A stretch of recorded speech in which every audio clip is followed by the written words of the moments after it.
30 নং হাজো শুৱালকুছি বিধানসভা সমষ্টিৰ বিধায়ক প্ৰকাশ চন্দ্ৰ দাসক ৰাজহুৱা সম্বৰ্ধনা জ্ঞাপন।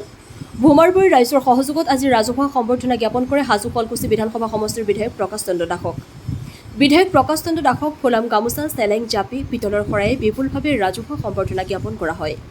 ভোমাৰবুৰী ৰাজহুৱা খেলপথাৰত অনুষ্ঠিত ৰাজহুৱা সম্বৰ্ধনা সভাত অংশগ্ৰহণ কৰি বিধায়ক প্ৰকাশ চন্দ্ৰ দাসে কয়, নিজৰ জন্মগাঁৱৰ ভূমিত উপস্থিত হৈ নষ্টালজিক অনুভৱ কৰিছোঁ।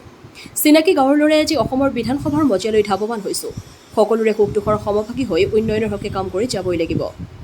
সম্বৰ্ধনা অনুষ্ঠানত ভোমাৰবুৰী গাঁও উন্নয়ন সমিতি, পূবপাৰ চুপা, বাৰগোপাল থান সমিতি, অঞ্চলৰ বিভিন্ন আত্মসহায়ককে ধৰি বিভিন্ন অনুষ্ঠানে বিপুলভাৱে সম্বৰ্ধনা জ্ঞাপন কৰে। আনহাতে হৈনাদী মাছুৱাটোলা গাঁও উন্নয়ন সমিতিৰ তৰফৰ পৰা অনুষ্ঠিত ৰাজহুৱা সভাতো বৃহত্তৰ দিহিনা অঞ্চলৰ বিভিন্ন অনুষ্ঠান প্ৰতিষ্ঠানে নৱনিৰ্বাচিত বিধায়ক প্ৰকাশ চন্দ্ৰ দাসক বিপুলভাৱে সম্বৰ্ধনা জ্ঞাপন কৰে। হাজোৰ পৰা কমলাকান্ত দাসৰ ৰিপৰ্ট, AIN লাইভ। মোৰ জন্ম ঠাই এই দিহিনা মাছুৱাটোলা গাঁও, হাজো সমষ্টিৰ পুৰণি অংশ আৰু হাজো ৰাজহ চক্ৰৰ অন্তৰ্গত। বৰ্তমান মই হাজো শুৱালকুছিবাসী ৰাইজৰ আশীৰ্বাদত মই বিধায়ক হিচাপে নিৰ্বাচিত হৈছোঁ। মই হাজো শুৱালকুছিবাসী ৰাইজক মই ধন্যবাদ জনাইছোঁ। আৰু যিহেতু মোৰ জন্ম ঠাই মানুহে মোক মৰম দিয়াত মই অতিকৈ সৌভাগ্যৱান বুলি ভাবিছোঁ।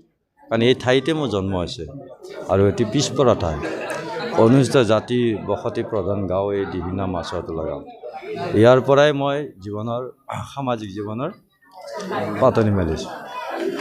গতিকে ইয়াৰ মানুহৰ যিটো মৰম, নিভাঁজ মৰম সদায় পাই আহিছোঁ।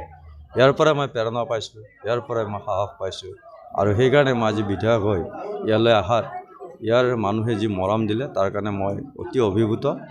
দিহিনাবাসী ৰাইজৰ বা হৈনাদী মাছুৱাটোলাবাসী ৰাইজৰ শ্ৰীচৰণত মই সেৱা জনাইছোঁ।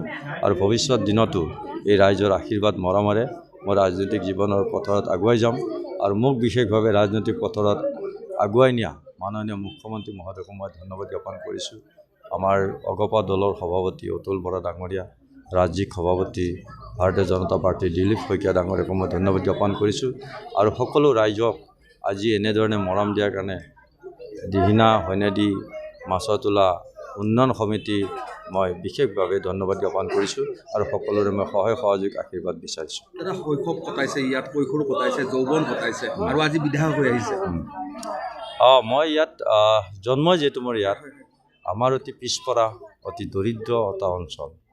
ইয়াৰ মানুহে বেছিভাগ মাছ মাৰে, মাছৰ ভিত্তিৰে জীৱন নিৰ্বাহ কৰে। আৰু আমাৰ পৰিয়াল আছিলে খেতিৰ লগত জড়িত। মোৰ পিতৃ খেতিয়ক, তেওঁ এতিয়া প্ৰায়ত। কিন্তু এই ঠাইৰ মানুহে সদায় এটা সৎ ৰাস্তাত থাকি কাম কৰিছে। কাকো ঠগ প্ৰবঞ্চনাৰ কথা নাহে। সকলোৱে নিজৰ নিজৰ কাম কৰে, নিজে নিজে উপাৰ্জন কৰে আৰু নিজৰ নিজৰ ৰাস্তাত সকলোৱে গৈ। মই এই গাঁৱত ডাঙৰ হৈছোঁ। এই গাঁৱৰ যিটো পৰিৱেশ সেইটোৱে মোক সদায় আকৰ্ষিত কৰিছে যে সামাজিক হ'ব লাগে, সামাজিক হৈ নিজৰ অঞ্চলটোক উন্নয়নত আগুৱাই নিব লাগে। মই ছাত্ৰ সন্থাৰ জৰিয়তে এই অঞ্চলত মই সেৱা কৰিছিলোঁ। বানপানী হ'লেও মই এই ৰাইজৰ আগে আহি উপস্থিত হওঁ, ইয়াত সাহাৰ্য প্ৰদান কৰোঁ। ৰাস্তাত যেতিয়া গাড়ী চলিব পৰা অৱস্থাত নাছিল তেতিয়া ছাত্ৰ সন্থাৰ জৰিয়তে মই শ্ৰমদান কৰিছিলোঁ। তাৰপিছত মই ছাত্ৰ সন্থাৰ জৰিয়তে গৈ মই সদৌ ছাত্ৰ সন্থাৰ উপদেষ্টা হ'লোঁ। আৰু আজি ভাৰতীয় জনতা পাৰ্টীত যোগদান কৰি ভাৰতীয় জনতা পাৰ্টীৰ পৰা নীতি আদৰ্শ বহুত শিকি প্ৰাৰ্থিত্ব মোক অগপ দলৰ পৰা দিলে। আৰু আজি মোক অগপ দলৰ প্ৰাৰ্থী হিচাপে মই আজি বিধায়ক হ'লোঁ। গতিকে নিশ্চিতভাৱে এই জাৰ্ণিটোত সকলো ৰাইজৰ মৰম আৰু আশীৰ্বাদে মোৰ আটাইতকৈ ডাঙৰ শক্তি।